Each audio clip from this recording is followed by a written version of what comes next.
5 century इस match में Indian बैट्समैनों ने मारी, उसके बाद भी इंडिया की हालत ये है। इस ग्राउंड में इतना बड़ा स्कोर लास्ट दिन आज तक चेस नहीं हुआ था, लेकिन इंडियन बॉलर जो है ना,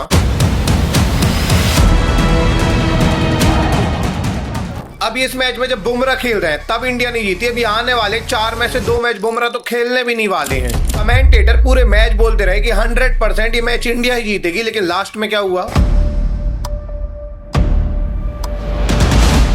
अभी सबका शुभमन गिल से सबसे बड़ा सवाल यही है।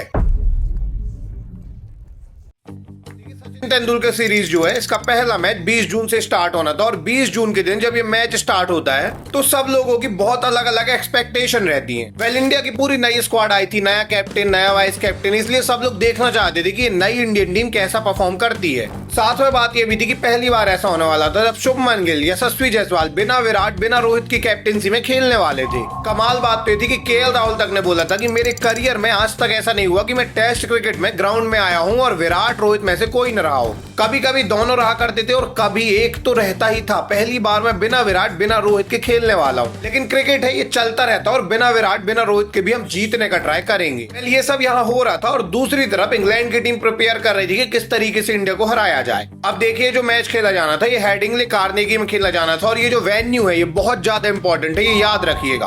आगे चल के वेन्यू काफी काम आएगा आपके, तो इसको याद कर लीजिए। वेल, अब इंडिया की टीम में काफी डर का माहौल था क्योंकि यहाँ पे बुमराह भी 3 मैच खेलने वाले थे और बुमराह अगर 3 मैच खेलने वाले थे इसका मतलब इंडिया को 3 के 3 मैच जीतना है, क्योंकि जिस मैच में बुमराह नहीं रहेंगे उसको जीतना तो वैसे भी इम्पॉसिबल सा हो जाएगा। तो बुमराह वाले 3 के 3 मैच इंडिया जीतेगा, तभी ये सचिन तेंदुलकर ट्रॉफी इंडिया अपने घर ले जा पाएगा। तो ऐसे में बुमराह पहला मैच खेलने वाले थे और सबकी नजर थी कि इंडिया को पहला मैच तो जीतना ही चाहिए। वेल, 20 जून को मैच स्टार्ट होता है, इंडिया की पहले बैटिंग आती है और इंडिया से ओपन करने आते हैं यशस्वी जायसवाल और जायसवाल के साथ केएल राहुल। देखिए, रोहित के जाने के बाद केएल पहली बार अपनी सही पोजीशन में बैटिंग करने आते हैं। वो एक ओपनिंग बैट्समैन है और यहाँ पे वो ओपन भी करने आए। वेल, जब राहुल ओपन करने आए तो सबको काफी उम्मीद थी कि ये जोड़ी काफी बढ़िया और ये जोड़ी कमाल भी करती है। देखिए, हेडिंग्ले का रिकॉर्ड रहा है कि पिछले 10 साल में पहले सेशन के अंदर ऐसा कभी नहीं हुआ कि विकेट न गिरे हो, बट इंडिया जब 20 जून को आती है तो इंडिया के विकेट गिरते ही नहीं है। केएल राहुल, यशस्वी जायसवाल कमाल की बैटिंग करते हैं। हालांकि बाद में जब पहला सेशन एंड होने वाला था, जब लास्ट की 10 बॉल में इंडिया के 2 विकेट गिर गए, लेकिन फिर भी इंडिया ने कमाल की बैटिंग की। केएल ने 42 रन बना डाले। बाद में जब शुभमन गिल आए पहली बार 4 नंबर में बैटिंग करने के लिए, तो सेकेंड सेशन में इन्होंने डोमिनेट किया और थर्ड सेशन तक तो यशस्वी ने भी सेंचुरी मार दी और शुभमन गिल ने भी सेंचुरी मार दी। इंडिया मैच में बहुत आगे चला गया। हेडिंग्ले में पहला दिन पूरा इंडिया ने डोमिनेट किया। तीनों सेशन के अंदर इंडिया ने 3 विकेट खोए और रन बना डाले बहुत सारे, मतलब इंडिया 400 के करीब पहुंच गया था। वेल, दूसरे दिन का जब खेल स्टार्ट हुआ तो इंडिया फिर डोमिनेट करता है। ऋषभ की भी सेंचुरी हो जाती है, इंडिया 430 रन तक पहुंच जाता है और 3 विकेट बस इनके गिरे थे।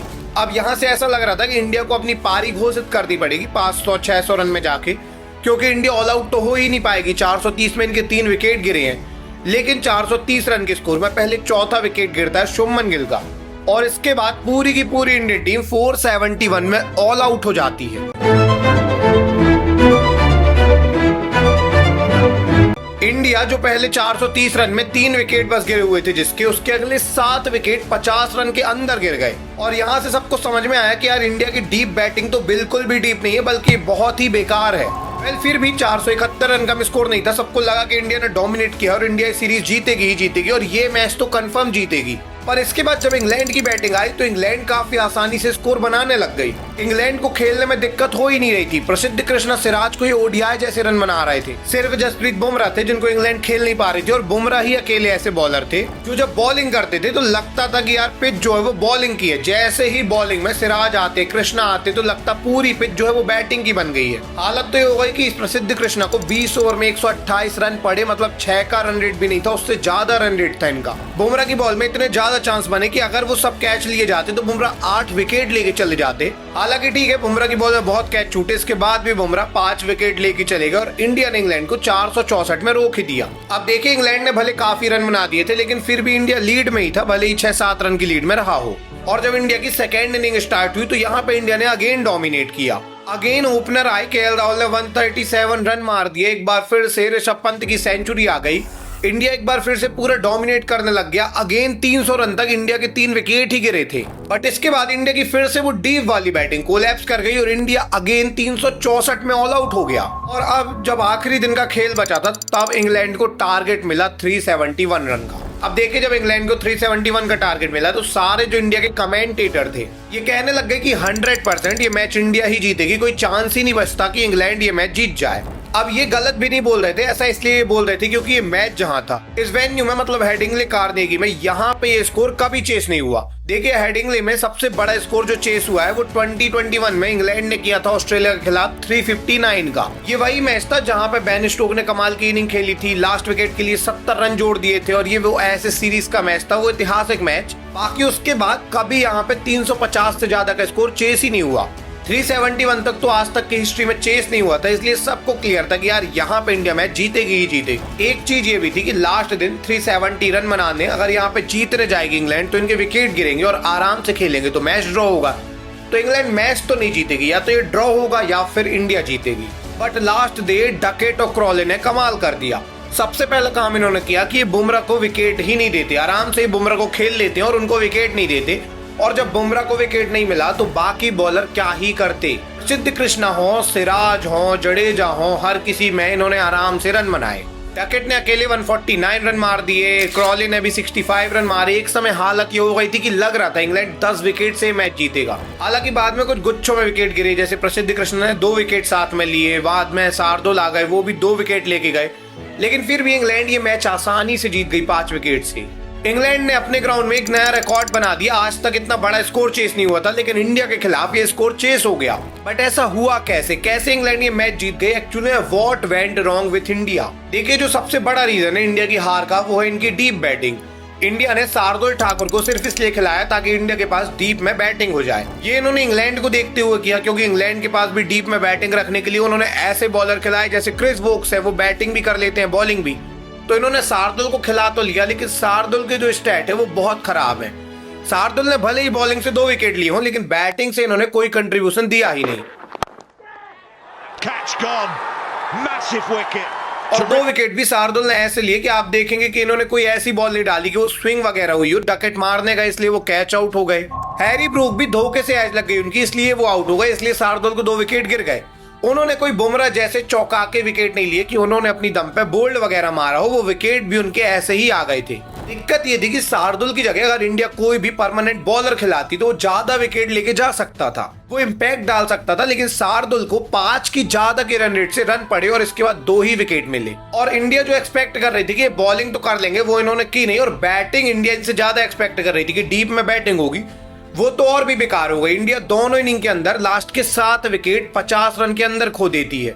ये कितनी बेकार बात है कि आपके 3 विकेट 430 रन बना दे रहे हैं, 330 रन बना दे रहे हैं और इसके बाद आप 364 में ऑल आउट हो गए। वेल, ये एक सबसे बड़ा रीजन था कि इंडिया डीप बैटिंग रखने के चक्कर में बॉलिंग भी डीप नहीं कर पाई और यहां से इंडिया कोलैप्स कर गई। वेल, नंबर 2 जो आता है वो है गलत बॉलर का सिलेक्शन होना। देखिए, आईपीएल के अंदर प्रसिद्ध कृष्ण ने अच्छा परफॉर्म किया था, सिराज ने अच्छा परफॉर्म किया था, इसलिए उनको टेस्ट में सिलेक्ट तो कर लिया गया।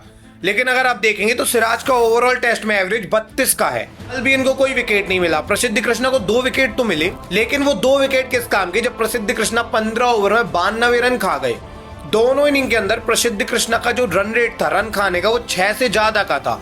मतलब ये विकेट तो लेंगे, लेकिन जब लेंगे जब मैच जीत चुका होगा सामने वाली टीम का। अब ऐसे में प्रसिद्ध कृष्णा और सिराज बिल्कुल भी अच्छा सिलेक्शन नहीं थे टीम इंडिया के लिए और ये हमें देखने को मिल भी गया। ये थर्ड जो सबसे बड़ा रीजन है इंडिया की हार का वो गिल की कैप्टेंसी और यही सबसे इंपॉर्टेंट रीजन है। अब आप सोच रहे होंगे कि एक मैच तो हुआ है, मैं गिल की कैप्टेंसी जज कैसे कर सकता हूँ? तो मैं बिल्कुल भी जज नहीं कर रहा हूँ, लेकिन मैं ये बताना चाहता हूँ कि शुभमन गिल लास्ट दिन जीतने के लिए लग ही नहीं रहा था। वो जा रहे हैं क्योंकि उन्होंने फील्डिंग पूरी खोल के रख दी थी। जैसे ही रन बनाने स्टार्ट हो गए, 100 रन की पार्टनरशिप हो जाती है इंग्लैंड की, शुभमन गिल सारे फील्डर को दूर डाल देते हैं। अब आप सोचिए कि एक फास्ट बॉलर बुमराह या फिर कोई और बॉलिंग कर रहा है और स्लिप में सिर्फ एक खिलाड़ी है, ऐसे में विकेट कैसे मिलेगा आपको किसी बैट्समैन का?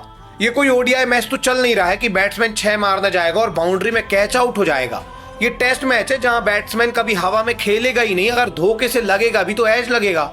और ऐसे में जब आपने स्लिप ही नहीं रखा, आसपास फील्डर ही नहीं रखे, तो विकेट गिरेगा कैसे? ये अप्रोच काफी ज्यादा डिफेंसिव थी। ऐसा लग रहा था कि शुभमन गिल ने हथियार डाल दिए हैं और यहाँ से इंडिया मैच हार गई। इनकी कैप्टेंसी में थोड़ी तो दिक्कत थी। देखिए आज से 4 साल पहले भी यही सिचुएशन थी जब एक बार इंग्लैंड को 357 के अराउंड रन चेस करना था।